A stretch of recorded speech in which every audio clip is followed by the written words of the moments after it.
आज जो है वो मैं अपनी रिटायरमेंट अनाउंस कर रहा हूँ इंटरनेशनल क्रिकेट से भी और डोमेस्टिक के भी। सिर्फ मैंने 3 मैच खेले हैं अभी वेटरन्स ट्रॉफी के जाके, उसके बाद डोमेस्टिक से भी।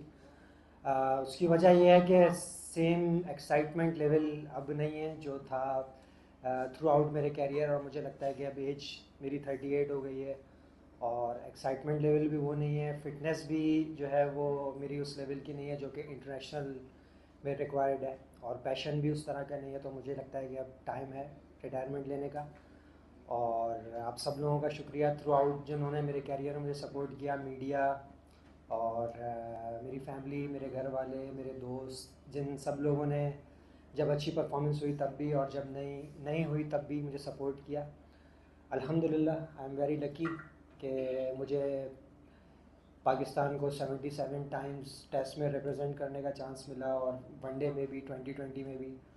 और अल्लाह ने मुझे जो है वो इस काबिल बनाया कि मैंने अपनी कंट्री को रिप्रेजेंट किया। बड़ा प्राउड, किसी भी प्लेयर के लिए इससे बड़ी प्राउड की कोई बात हो नहीं सकती कि वो अपनी कंट्री को रिप्रेजेंट करें। और शुरू का वक्त थोड़ा मुश्किल था 2010 में, आपको पता है जो इंसिडेंट हुआ था, उसके बाद एक लोगों का कॉन्फिडेंस थोड़ा शेक हुआ था, पाकिस्तान का जो क्राउड था। लेकिन उसके बाद उसको रिबिल्ड करने का जो प्रोसेस था वो थोड़ा मुश्किल था। लेकिन मिसबा भाई ने जिस तरह उस वक्त लीड किया टीम को, और मैं भी नया नया आया था, तो वो सब उस प्रोसेस से गुजरे। उसके बाद दोबारा कॉन्फिडेंस जो है वो क्राउड का गेन किया। और आई थिंक बस मैं अपने आप को लकी समझता हूँ कि अल्लाह ने मुझे अपॉर्चुनिटी दी कि मैं अपने कंट्री को रिप्रेजेंट कर सकूँ। जावेद इकबाल हूँ सर। ये ऐसा लग रहा है जैसे आपने रिटायरमेंट करा के जैसे आपने कोई समाजी तंजीम या बोर्ड का दबाव है, और आपने कुछ लोग क्रिकेट जो प्रेशर क्रिकेट बोर्ड डाल रहा होता है, तो कुछ लोग यहाँ से पाकिस्तान से अमेरिका जाके वहाँ खेलना पसंद कर रहे होते हैं, तो आपने ये डील की है, तो ये ऐसा कोई दबाव था आप पे? नहीं, मुझे थ्रू आउट अपने पूरे कैरियर में किसी भी किस्म का कोई दबाव नहीं रहा। सारे डिसीजन मैंने खुद लिए हैं अपने पूरे कैरियर में, और ये डिसीजन भी मैंने खुद लिया है। मुझे मेरी लाइफ में जो है वो मुझे नहीं लगता कि कोई फोर्स कर सकता है कोई डिसीजन लेने के लिए।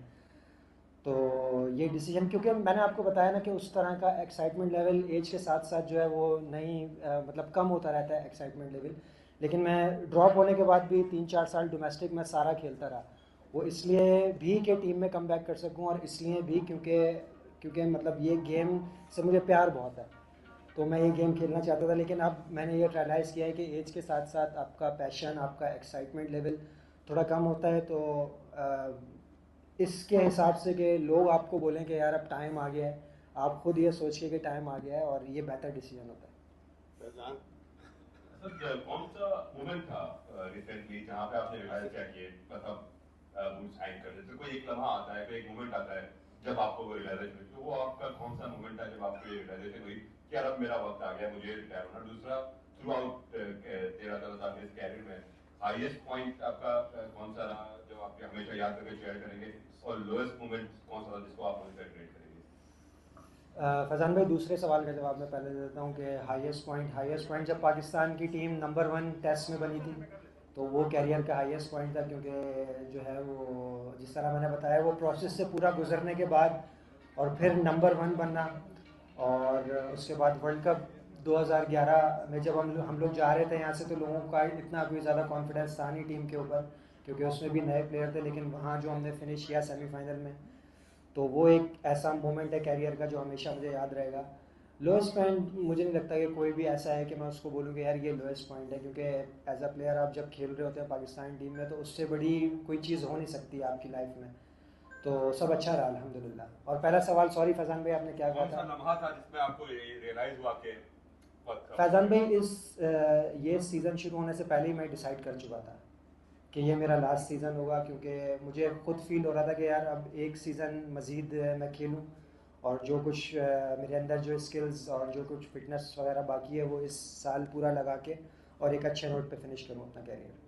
5000 की एक फिगर है जो आप टेस्ट मैच में अपने रस को कंप्लीट करते हैं, तो वो नहीं कंप्लीट कर पाए, तो उसका कोई रहा है ऐसा कोई? नहीं, कोई अफसोस नहीं है। 5000 हो जाते तो लोगों ने बोलना था थोड़ा और हो जाता। लेकिन ये नंबर्स तो कभी ख़त्म नहीं होते। लेकिन मैं अपने कैरियर से बहुत सेटिस्फाई हूँ अल्हम्दुलिल्लाह, बहुत खुश हूँ। Thank you so much. Thank you.